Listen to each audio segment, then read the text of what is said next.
Halo semuanya, apa sih yang dimaksud sama teknologi nuklir? Jadi teknologi nuklir ini adalah teknologi yang menggunakan radiasi atau inti atom untuk menghasilkan energi dan atau materi yang dapat digunakan dalam berbagai macam bidang. Nah, bidangnya ini bisa seperti bidang energi, kedokteran, industri, atau bahkan bidang pertanian.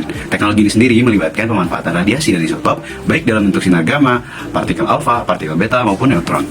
Nah, ini semua bisa digunakan baik untuk tujuan ilmiah ataupun tujuan industri. Aplikasi teknologi nuklir di bidang pertanian salah satu contohnya yaitu iradiasi sinar gamma yang berfungsi untuk mendukung ketahanan pangan. Teknologi ini pun sudah dipakai dari tahun 1950-an, tetapi hanya untuk rempah-rempah. Setelah tahun berlalu, teknologi ini semakin berkembang dan akhirnya diakui oleh WHO sebagai metode yang aman untuk kesehatan manusia. Di Indonesia sendiri, teknologi nuklir dikelola oleh Badan Teknologi Nuklir Nasional atau disebut BATN. Selanjutnya ada contoh pemanfaatan teknologi nuklir di bidang pertanian. Yang pertama ada pemulihan tanaman, yang kedua pengendalian pasca panen, dan yang ketiga pengendalian organisme pengganggu tanaman. Yang pertama yaitu pemulihan tanaman. Pemanfaatan energi nuklir untuk pemulihan tanaman menggunakan teknik mutasi radiasi. Prosesnya adalah benih induk yang akan dimutasi disinari oleh radiasi sinar gamma yang menembus lapisan kromosom. Struktur kromosom pada biji tersebut mengalami perubahan sehingga berdampak terhadap sifat tanaman dan keturunannya.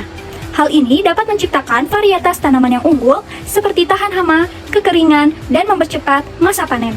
Teknik mutasi radiasi juga aman dikonsumsi karena melalui beberapa tahap pengujian, pemurnian, dan tidak mengandung residu bahan kimia. Agar lebih jelas lagi, mari kita perhatikan gambar di atas berikut ini.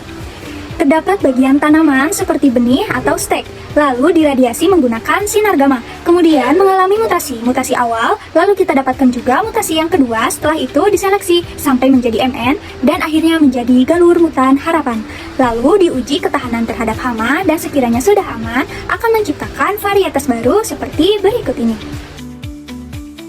Penanganan pasca panen.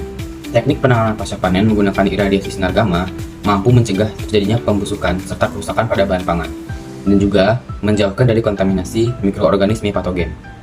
Komisi Codex Alimentarius telah melakukan berbagai kajian dan menyatakan bahwa radiasi sinar gamma dalam dosis rata-rata tidak akan menimbulkan toksisitas pada bahan pangan.